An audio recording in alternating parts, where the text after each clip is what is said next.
Start किया था और उसका हमने एक पैराग्राफ पढ़ा था। जब उसकी पहली हमने रीडिंग की तो बहुत सारे बच्चों ने कहा कि सर अभी काइंडली थोड़ा रिपीट कर दें, दोबारा समझा दें। तो उसको हमने दोबारा पढ़ा और उसके बाद सब बच्चों ने कहा कि जी सर बेहतरीन क्लियर हो गया। इसी तरह कोशिश करेंगे कि आज भी जो हम पढ़ें वो उसको तमाम बच्चे अंडरस्टैंड कर लें। ठीक है, तो जल्दी से हम अपना सेकंड पैराग्राफ जो है चैप्टर जो हमारा सेकंड है चाइनीज़ न्यू ईयर, उसका शुरू करते हैं, जिसके अंदर वो हेडिंग दी है। पहले चैप्टर के अंदर जो है वो हमने देखा कि जो चाइनीज़ न्यू ईयर है वो बेसिकली एक छुट्टी का दिन होता है और वो चाइना के अंदर जो है वो छुट्टी बड़ी अहमियत की हामिल है। उस दिन वो क्या करते हैं, वो सारे ख़ानदान इकट्ठे होते हैं, अपने सिंबॉलिक रवायती खाने खाते हैं। बड़े लोग जो हैं वो बच्चों को और गैर शादीशुदा अफराद को तहाइफ देते हैं और उसके साथ साथ जो है वो अपने घरों को, गलियों को, शहरों को बड़े अच्छे तरीके से सजाते भी हैं। इस सब का मकसद ये होता है ताकि वो आने वाले साल में अपने लिए खुशकिस्मती लेकर आएँ और साथ में जो है वो आने वाली जो बहार है उसको भी खुशामदीद कह सकें। फिर इस चैप्टर इसके पहला पैराग्राफ के अंदर बताया गया कि जो चाइना का नया साल कब शुरू होता है। तो जैसे अंग्रेज़ी महीनों में तो 1 जनवरी को और इस्लामी में जो है वो 1 मुहर्रम को एक डेट फिक्स है कि इस तारीख को जो है वो शुरू होगा, लेकिन चाइनीज़ न्यू ईयर जो है वो एक फ़िक्स डेट को नहीं आता, चूँकि चाइनीज़ न्यू ईयर जो है वो उनके कमरी कैलेंडर के मुताबिक उन्होंने बनाया हुआ है। और चाँद जो है वो देखें ना, जैसे 1 तारीख शुरू होती है, फिर 14 तक वो फुल होता है और उसके बाद तो 21 जनवरी और 20 फरवरी के दरमियान जब भी चाँद की पहली तारीख आती है तो उस तारीख को जो है वो चाइनीज़ न्यू ईयर मनाया जाता है। तो वो तारीख जो है वो हो सकता है 12 फरवरी हो सकता है 18 फरवरी हो सकता है 21 जनवरी हो सकता है 28 जनवरी हो। तो जो भी वो चाँद की पहली तारीख होगी उन दिनों में, उस दिन जो है वो चाइनीज़ अपना पहला साल मनाते हैं। अब चाइना उस दिन जो है चाइनीज़ न्यू ईयर के साथ क्या क्या रवायात जुड़ी हुई हैं, क्या क्या काम वो करते हैं, आज हम वो पढ़ेंगे। इसकी पहली जो हेडिंग है वो है cleaning houses and new clothes. के चाइना के लोग जो हैं वो नया साल आने से पहले अपने घरों को साफ़ करते हैं और साथ में नए कपड़े ख़रीदते हैं।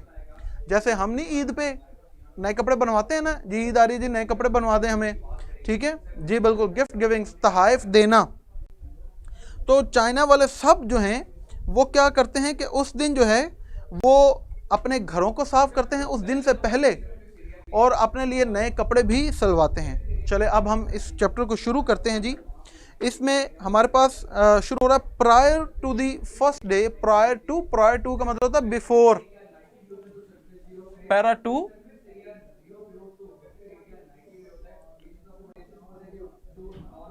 प्रायर टू का मतलब क्या होता है, बिफोर, पहले। Prior to the first day of the new year, नया साल का जो दिन है उसके आने से पहले, इट इज कस्टमरी, कस्टमरी रवायत है, कन्वेंशनल, स्टैंडर्ड,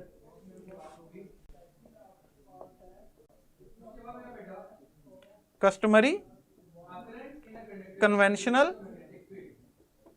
स्टैंडर्ड, ये रवाज है फॉर फैमिलीज, खानदानों के लिए, to thoroughly clean their houses. Thoroughly का मतलब होता है कंप्लीटली।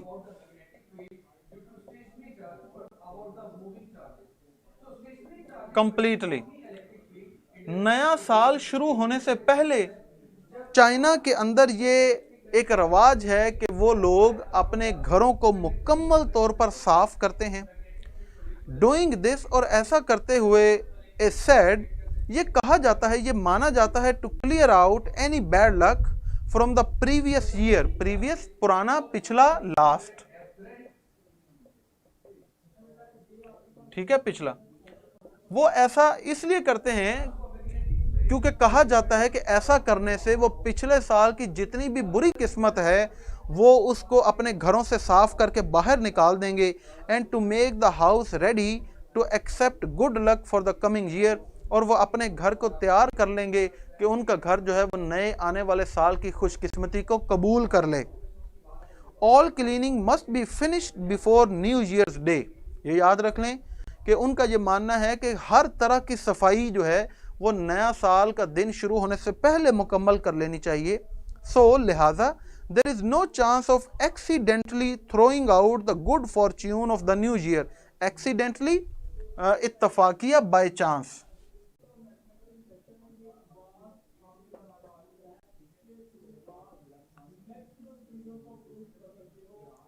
नया साल शुरू होने से पहले वो अपने घर को मुकम्मल तौर पर जो है वो, अच्छा जी ये क्या कह रहे हैं बच्चे के वर्ड्स जो हैं वो शो नहीं हो रहे। ओके चले मैं आप थोड़ा सा इस साइड पे लिखूंगा ताकि आप जो है वो देख लें। जी बिल्कुल कंप्लीटली मुकम्मल तौर पर इसलिए साफ कर दिया जाता है ताकि कहीं वो किसी इत्तफाकिया तौर पर कोई भी ऐसा मौका ना मिले कि वो नए साल में आने वाली खुशकिस्मती को भी फिर बाहर फेंक दे। कि फ़र्ज़ कर लें न्यू ईयर स्टार्ट हो गया, अभी अब वो नया साल जो है अपनी खुशकिस्मती लेकर आ गया, लेकिन उन्होंने घर की सफाई नहीं की।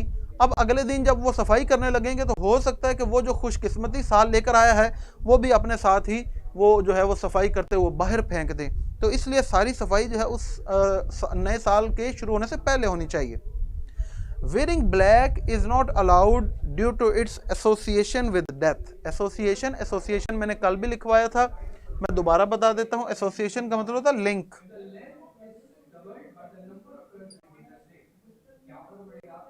एसोसिएशन का मतलब होता है लिंक, रिलेशन।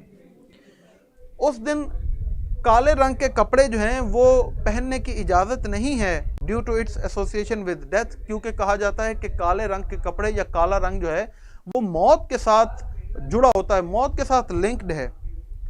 तो आप तो खुशकिस्मती मांग रहे हैं, तो अगर आप काले कपड़े पहनेंगे तो फिर आपको जो है वो उस दिन आप मर जाएंगे उस साल में, तो आप बुरी किस्मत को दावा दे रहे हैं। हाउएवर ताहम wearing red is encouraged, provoked.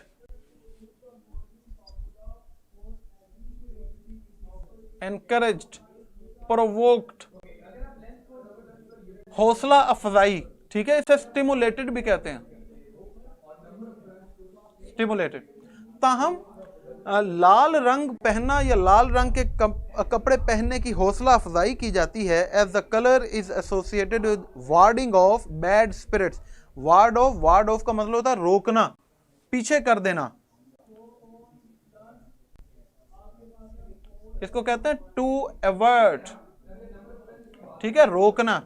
Bad spirits का मतलब है इवल्स, क्योंकि लाल रंग जो है ये जोड़ा जाता है कि ये बुरी किस्मत को आपसे दूर रखता है। हाँ जी समझ आ गई आप लोगों को? मेरा बेटा, आप कोई प्रॉब्लम तो नहीं है इस चैप्टर की ट्रांसलेशन में? क्लियर है तो मुझे जल्दी से बता दो, फिर हम जो है वो अपना दूसरा दूसरे पैराग्राफ का जो क्वेश्चन है वो कर लें जल्दी से। क्लियर है? जल्दी से मुझे कमेंट सेक्शन में बता दें सब बच्चे, शाबाश।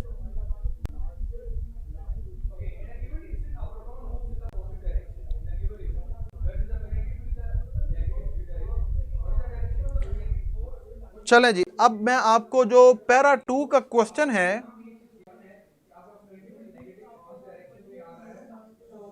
उसका आंसर यहां पर लिखकर देने लगा हूं। पैरा 2 का क्वेश्चन क्या है कि what is Chinese belief about cleaning houses before new year day.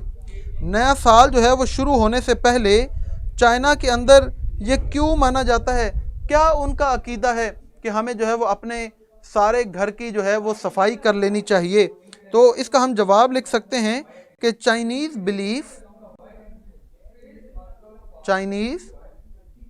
Belief about cleaning houses before new year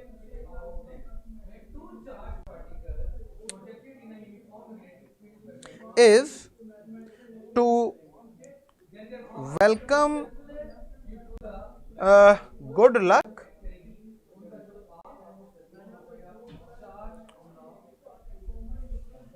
if one does not cleans thoroughly, comma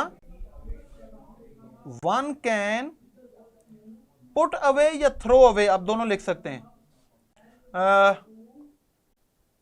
good luck by chance या accidentally भी आप लिख सकते हैं। उनका अकीदा ये है, Chinese belief about cleaning houses before new year is to welcome good luck, कि अपने घर को साफ कर लें ताकि आप जो है वो नए आने वाले साल को खुश आमदीद कह सकें।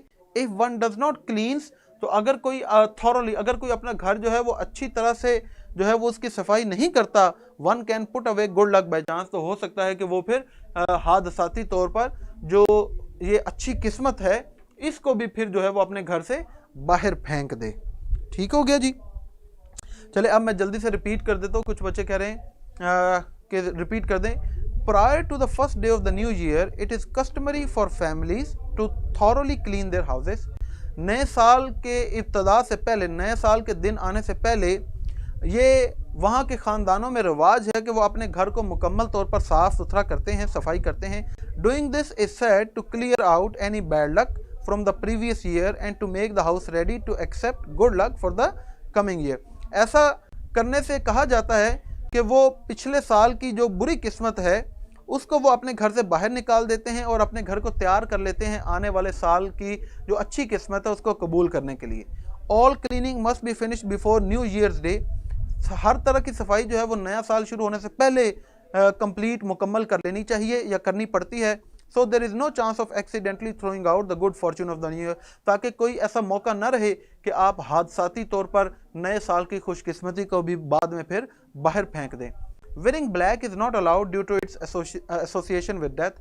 और जी जैनब बेटा पूछे क्या बात है, उस दिन जो है वो काले रंग के लिबास पहने उसकी इजाज़त नहीं है क्योंकि ये रंग जो है वो मौत के साथ जोड़ा जाता है। However, wearing red is encouraged।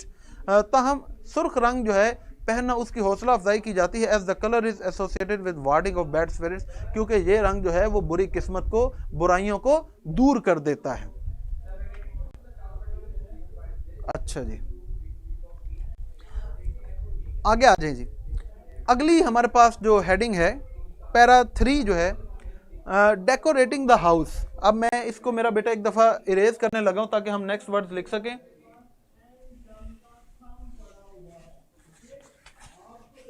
और क्या करते हैं जी, एक तो हमने पढ़ा कि वो सफाइयां करते हैं, दूसरा अपने घरों को सजाते हैं, डेकोरेट करते हैं, ब्यूटीफाई करते हैं। एक ये हमने वर्ड पहले लिखा भी हुआ है सिनोनिम्स में। Decorating the house, embellish, decorate, embellish.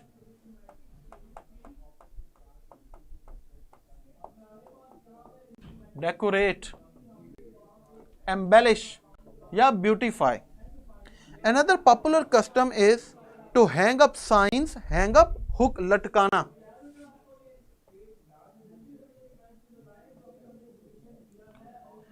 एक और बड़ा मशहूर रवाज है कि लोग क्या करते हैं, लटकाते हैं साइंस, मुख्तलिफ अलामात को एंड पोस्टर्स और मुख्तलिफ इश्तिहारों को ऑन डोर्स, अपने दरवाज़ों पर, एंड विंडोज़ और अपनी खिड़कियों पर, विद द चाइनीज़ वर्ड फू रिटन ऑन देम, और जिसके ऊपर चाइनीज़ ज़ुबान का लफ्ज़ फू लिखा होता है, which means luck and happiness, जिसका मतलब है खुशकिस्मती और खुशी।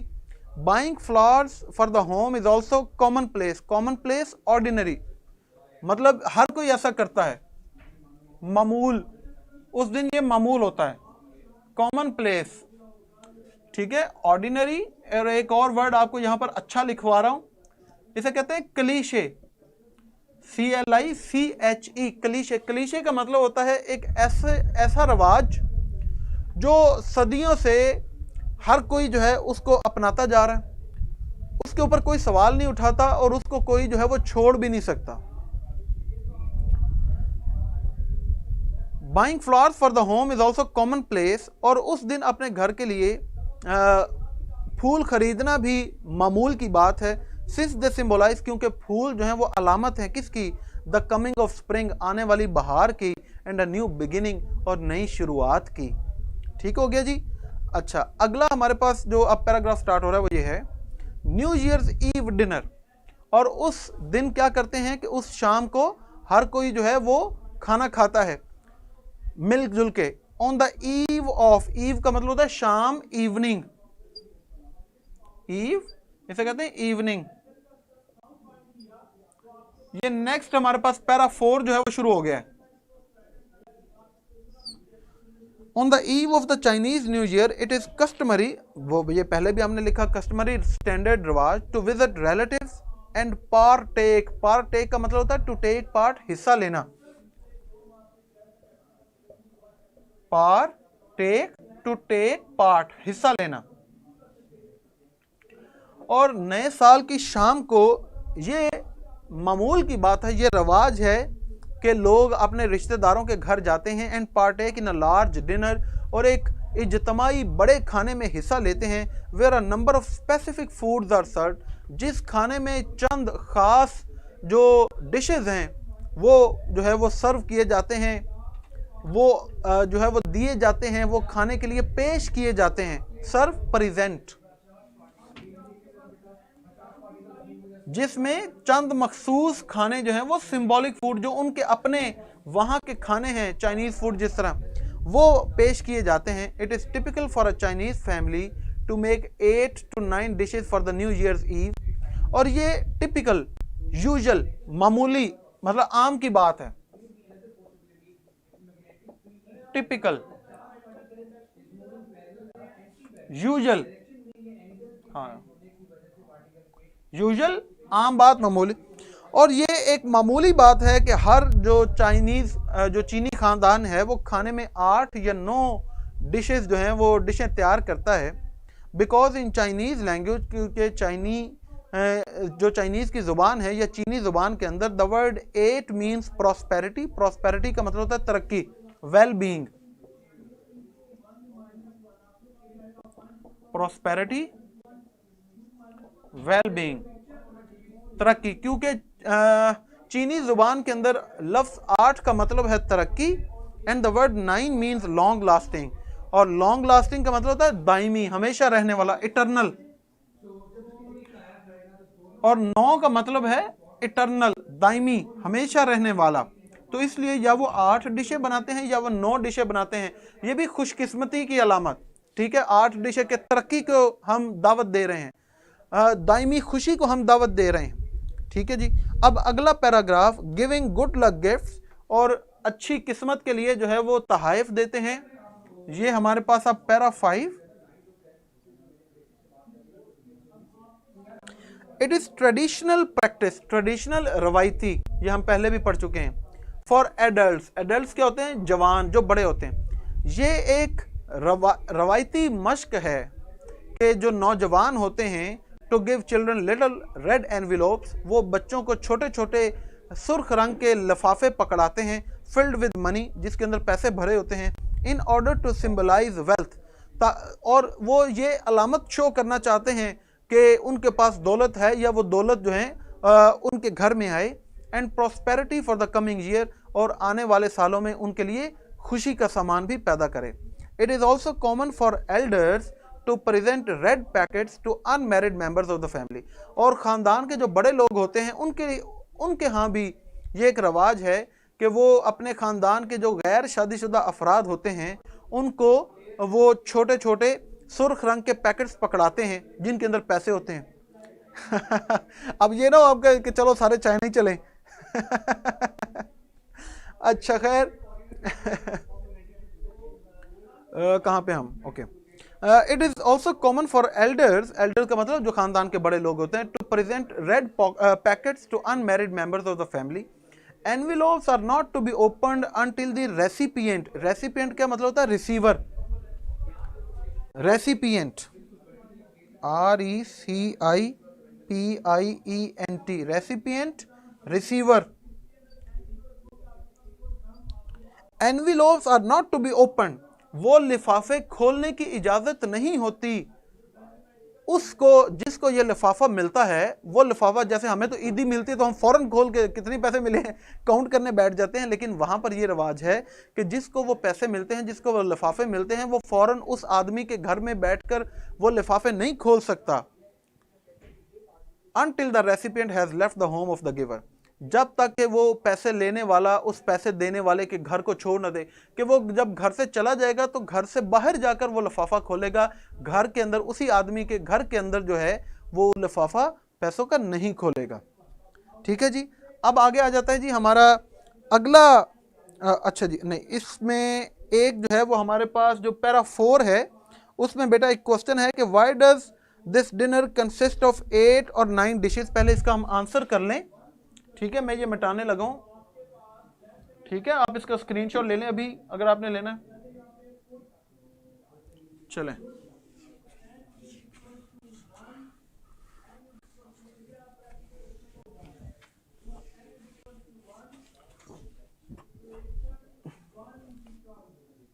पैरा 4 क्वेश्चन, पैरा 4 के अंदर मेरा बेटा क्वेश्चन है कि why does this dinner consist of 8 और 9 डिशेस, कि ये खाना जो है वो 8 या 9 डिशेस पर क्यों मुश्तमिल होता है।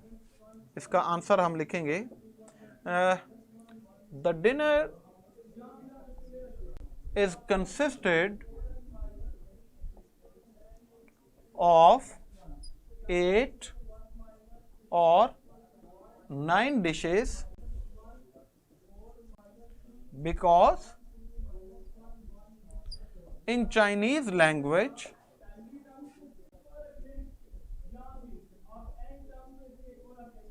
means in Chinese language 8 means लिखेंगे। in Chinese language 8 means prosperity, ये प्रॉस्पेरिटी के इर्द कॉमे लगाने। एंड 9 मीन्स लॉन्ग लास्टिंग, ठीक है। ये पैरा 4 का जो क्वेश्चन है मेरा बेटा उसका ये आंसर है। अब आगे जो है वो अब हम पैरा 6 शुरू करने जा रहे हैं। मैं पहले इसके मीनिंग यहां पर लिख दूंगा। पैरा 6, पैरा 6 के अंदर है every year is associated with one of the 12 animals. जैसे 12 महीने होते हैं ना, तो इसी तरह अब उनका जो थोड़ा सा कॉन्सेप्ट जो है वो डिफरेंट। जैसे हमारा तो मुहर्रम, सफ़र, रबीउल अव्वल ये हमारा साल है, लेकिन उनका जो हर साल है वो एक ख़ास किस्म के एनिमल के साथ एसोसिएट किया जाता है। 12 मुख्तलिफ जानवर हैं जिनके अब 12 साल जब गुजर जाएंगे तो फिर पहले एनिमल से शुरू हो जाएगा, फिर अगले दूसरे, फिर तीसरे, फिर 12 गुजर जाएंगे फिर पहले के साथ। तो ये मुख्तलिफ 12 जानवर हैं। तो अगर फ़र्ज़ कर ले एक जानवर है फ़िश, तो उसका साल शुरू हो गया तो हम कहेंगे चाइना के अंदर कि this is the year of fish. और अगर कोई फ़र्ज़ कर कोई और जानवर है तो वो उस जानवर के नाम से कि ये इस जानवर का साल है। ऐसा क्यों कहा जाता है अभी हम पढ़ते हैं। Every year is associated with one of the 12 animals of the Chinese zodiac। ये zodiac क्या है? ये बेसिकली एक साइक्लिक कोर्स है, ये एस्ट्रोनॉमी से रिलेटेड है zodiac, ठीक है।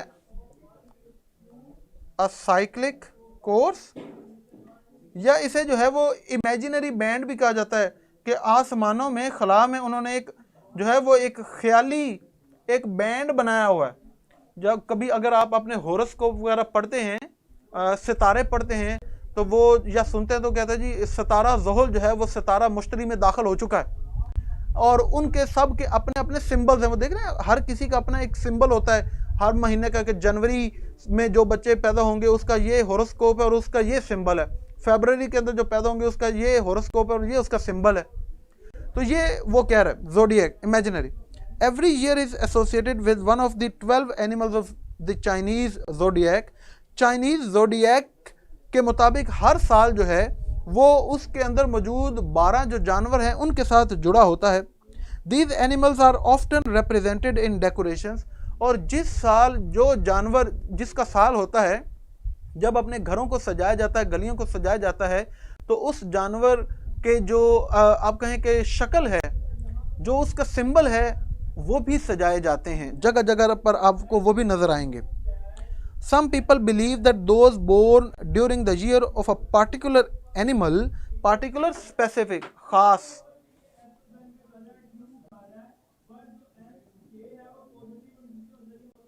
स्पेसिफिक, और चंद लोगों का ये मानना है कि जो बच्चे जिस मखसूस साल में पैदा होते हैं उस मतलब वो उस जानवर के साल में may have the character traits of that animal।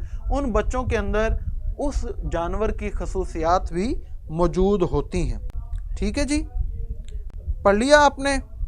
अच्छा जी। अब इसको एक दफ़ा मैं फिर पढ़ देता हूँ कि हर साल जो चीन के कैलेंडर में दिए गए जो 12 जानवर हैं उनमें से उनका साल जो है वो किसी एक के साथ ताल्लुक़ रखता है। इन जानवरों की अक्सर आरइशों की शक्ल में नुमाइंदगी की जाती है। बाज़ लोग अकीदा रखते हैं कि जो लोग किसी ख़ास जानवर के साल में पैदा होते हैं उनके अंदर वो जानवर की फितरती खसूसियात मौजूद हो सकती हैं। ठीक है मेरा बेटा। अब ये हमने पैरा 6 पढ़ लिया। अब हम पैरा 6 का जो है वो क्वेश्चन कर लेते हैं।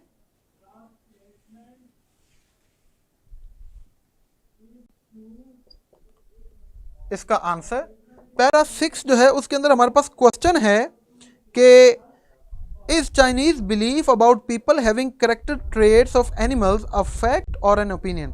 चाइनीज जो चीनी लोगों का ये अकीदा है कि जो बच्चा जिस जानवर के मखसूस साल में पैदा होता है उसके अंदर उसकी वो फितरती खसूसियात उस जानवर की पाई जाती हैं बच्चे में, क्या ये एक हकीकत है या ये सिर्फ एक ख्याल है? तो हम जो है वो क्या लिखेंगे, इसका जवाब मुझे बताएं ज़रा जल्दी से, शाबाश। हम कहेंगे इट इज़ एन ओपिनियन, ये सिर्फ एक ख्याल है, ये फैक्ट नहीं है। नॉट ए फैक्ट, ये एक ख्याल है, ये एक हकीकत नहीं है। It is a baseless opinion, ये एक ऐसा ख्याल है जिसकी कोई बुनियाद नहीं मिलती, जिसकी कोई बुनियाद नहीं, ये लोगों ने सिर्फ खुद ही अपने तौर पर घड़ लिया। And has nothing to do, and has nothing to do with people having traits of that या having traits of animals। ले ये इसका जवाब आपके सामने लिख दिया। It is an opinion not a fact, ये सिर्फ एक ख्याल है, हकीकत नहीं है। It is a baseless opinion, ये एक बेबुनियाद ख्याल है। And has nothing to do with people having traits of animals, और इस ओपिनियन का, इस ख्याल का लोगों के साथ कोई ताल्लुक नहीं है कि उनके अंदर जानवरों जैसी खसूसियात पाई जाएं। चले जी, आखिरी हमारा para number 7। Chinese new year is a time when the family should come together. चीनी साल नौ एक ऐसा वक्त है जब ख़ानदान को इकट्ठे हो जाना चाहिए, in order to give thanks for the year that has pass, ताकि वो मिलजुल कर गुजरे साल का शुक्र अदा कर सकें कि उस साल जो है वो बुरी किस्मत उनके ऊपर नहीं आई। And reinvigorate themself for the coming year. Reinvigorate का मतलब होता है एनलिवन, अपनी एनर्जी को दोबारा बहाल करना, नए वादे करना कि आने वाले सालों में पहले से ज़्यादा। वफा ट्रेड्स का मतलब होता है कैरेक्टरिस्टिक्स, यहाँ पर ये मैं लिख रहा हूँ ये ब्लॉक बनाकर। ट्रेड का मतलब होता है खसूसियात,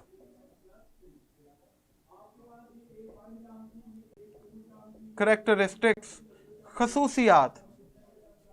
यहां पर पैरा 7 का एक ही वर्ड है री इनविगोरेट,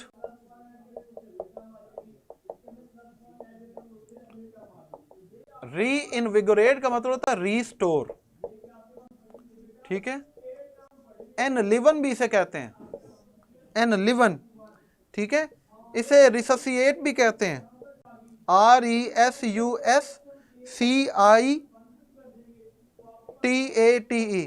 रिसोसिटेट, री इनविगोरेट। चीनी साल नौ एक ऐसा वक्त है जब सारे ख़ानदान को इकट्ठे हो जाना चाहिए ताकि वो गुजरे गए साल के बारे में शुक्र अदा कर सके और आने वाले साल की भरपूर तैयारी कर सकें। जी खसूसियात, ठीक हो गया मेरा बेटा। ले लीजिए, हमारा चैप्टर कंप्लीट हो गया। अब कल इंशाल्लाह जो है वो हम इसकी ग्लॉसरी और इसकी वोकैबलरी ये सारी चीज़ें करेंगे। मैं उम्मीद करता हूँ कि आज का जो लेक्चर आपने पढ़ा है वो आपको समझ आ गई होगी, कोई परेशानी तो नहीं होगी, खूब आपने इंजॉय भी किया होगा। अगर मेरा बेटा कोई क्वेश्चन है तो पूछ लें मुझसे।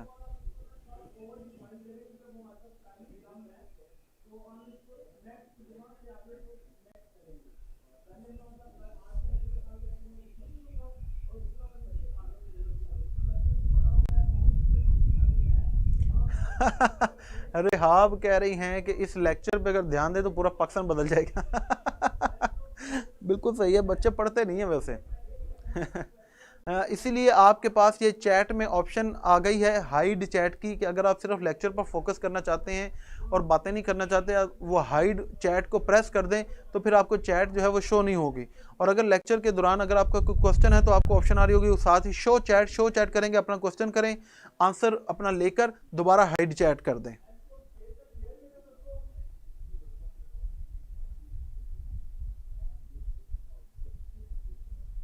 अच्छा, सब बच्चे कह रहे हैं जी बेहतरीन, क्लियर हो गया जी।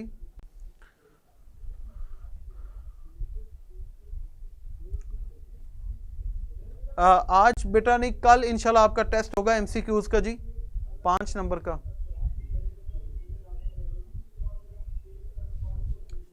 पैरा 6, ये लो मेरा बेटा पढ़ लो, मैं पढ़ के भी सुना देता हूं ताकि आप लिख भी सकें।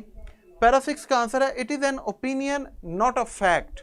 ये ख्याल है, ये एक हकीकत नहीं है। It is a baseless, BASELESS opinion, ये एक बेबुनियाद ख्याल है। And has nothing to do with people, और इसका लोगों के साथ कोई ताल्लुक नहीं है। हैविंग ट्रेट्स ऑफ एनिमल्स, के उनके अंदर जो है वो उस साल के जो जानवर की खसूसियात भी पाई जाए।